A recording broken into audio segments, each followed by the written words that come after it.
ये लफ्ज जिहाद में आएगा। जिस पंथ में वो तलाक, हलाला, बहुपत्नी विवाह, सनातन धर्म की लड़की का जाने का कोई भी औचित्य नहीं है। और चाचा ने जो आपत्ति की है वो सनातन संस्कृति और धर्म के अनुसार सही किया। सर, मेरे को इसी मामले पे यही बोलना है कि लोग इस चीज को धर्मांतरण और लफ्ज जिहाद से जोड़कर देख रहे हैं। क्यों मैं बालिग हूँ, मेरे परिवार मेरे साथ है, मेरी माँ मेरे साथ है, मेरे और रिश्तेदार मेरे घर पर आए हुए शादी की वजह से। अगर ऐसा कोई बात होती तो मेरे रिश्तेदार मेरे घर पर नहीं आते। मेरठ के मामले को सुना होगा, इतने भी हिंदूवादी संगठन है और इसका विरोध भी कर रहे हैं। आपने सुना होगा एक विवाह को लेकर, महिला का नाम जो है आकांक्षा है और जिससे विवाह होना है उसका नाम साहिल था। उसको लेकर हिंदूवादी संगठनों ने विरोध जताया। जब कार्ड जो है वायरल हुआ उसके बाद हिंदूवादी संगठनों ने उसका विरोध किया। ये जो चाचा थे उन्होंने मुकदमा लिखने के लिए एप्लीकेशन भी दिया। उसके बाद जिस गेस्ट हाउस में शादी होना था उस गेस्ट हाउस ने इस शादी के लिए जो गेस्ट हाउस था उसे कैंसिल कर दिया। कि आप इसको कैसे देखते हैं? जितने भी हिंदूवादी संगठन है, आप जानते हैं मानव जी, उन्होंने पूरी तरह से विरोध किया है इस शादी को लेकर। आप इस पर क्या कहना चाहेंगे? ये कौन सा मामला है? ये लफ्ज जिहाद में आएगा? ये लफ्ज जिहाद में आएगा।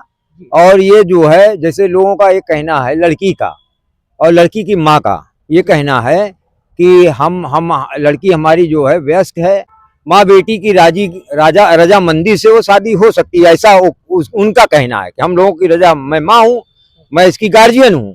तो ऐसा नहीं है। लड़की के पिता एक्सपायर कर चुके हैं और लड़के के पिता के एक्सपायर होने के बाद जो है बच्चों के ऊपर जो है चाचा का अधिकार ज्यादा होता है। जैसे चाचा का आप अधिकार की बात कर रहे हैं, आप ये भी जानते हैं अगर लड़की, हमारा मतलब संविधान भी ये कहता है कि अगर लड़की लड़का 18 के पूर्व हो गए, लड़का 21 का हो गया और लड़की 18 की हो गई तो दोनों विवाह कर सकते हैं। इस पर आपका क्या कहना है कि जब दोनों विवाह के लायक हो गए हैं तो अपनी सहमति से किसी भी जाति और धर्म में विवाह कर सकते हैं, तो आप इस पर काहे आपत्ति जता रहे हैं? एक समाज जो है मुस्लिम पर्सनल लॉ बोर्ड से चलने की बात करता है। हमारा सनातन समाज जो है सनातन संस्कृति और उसकी गाइडलाइन में चलने की बात करता है।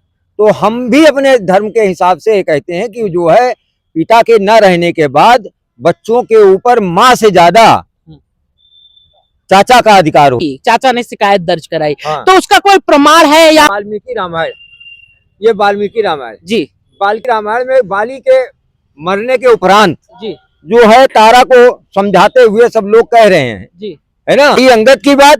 तो अंगद पर हमसे ज्यादा इनके चाचा का अधिकार है, सुग्रीव का। ये जो है किष्किंधा कांड के 21वें सर्ग में है ना। हाँ। ये आपका 14 और 15 श्लोक यही कहता है, न चाहम हरि राजस्य प्रभावम में अंगदस्य व पृथवस्तस्य सुग्रीव सर्व कार्येषु अनंतरः नहेशा बुद्धि अस्थेया हनुमन अंगदम प्रति पिता ही बंधु पुत्र से न माता हरिसत्तम। ये जो है ये श्लोक आया है जी। ये धर्मशास्त्र ये बताते हैं कि जो है पिता के न रहने के बाद उस परिवार की संतति के ऊपर जो है चाचा का अधिकार अधिक होता है, क्योंकि उनके संरक्षण का, पालन पोषण का, उनको रोजगार का या व्यवसाय का जो वो प्रशिक्षण दे सकते हैं वो एक माँ नहीं दे सकती। अच्छा, तो आपके हिसाब से जो चाचा ने शिकायत दर्ज कराई है, हाँ, तो उसके हिसाब से हिंदूवादी संगठनों को और चाचा को इस विवाह को रोकने का पूर्णतः अधिकार है? पूर्णतः सनातन संस्कृति धर्म के अनुसार जी, जिस प्रकार वाल्मीकि रामायण का ये हमने उदाहरण दिया है, उसके हिसाब से पूरा अधिकार है इसका विरोध करने का। और किसी भी जिस पंथ में जो है वो तलाक और जो है हलाला, है ना, इस तरीके की काम होते हो, जहाँ बहुपत्नी विवाह इस तरीके का होता है, ऐसे समाज में हमारे सनातन धर्म की लड़की का जाने का कोई भी औचित्य नहीं है। और चाचा ने जो आपत्ति की है वो सनातन संस्कृति और धर्म के अनुसार सही किया। वो आपने बहुत बड़ा ब्रह्मास्त्र दे दिया। हाँ, ये बात सही है कि हिंदूवादी संगठनों को शास्त्रों को पढ़ना चाहिए। और समझना चाहिए। अब तो लेकिन आपने तो ब्रह्मास्त्र हाँ, एक प्रमाण इसीलिए हमने दिया कि ताकि जो है उनको बोलने के लिए जो है एक अस्त्र हो जाए, हथियार उनको मिल जाए, इसलिए हमने वाल्मीकि रामायण से ये उदाहरण दिया है। अपना परिचय दे। हम संत दास उर्फ राजेश सिंह मानव, समाज सेवी और जो है भगवान के सेवक हैं।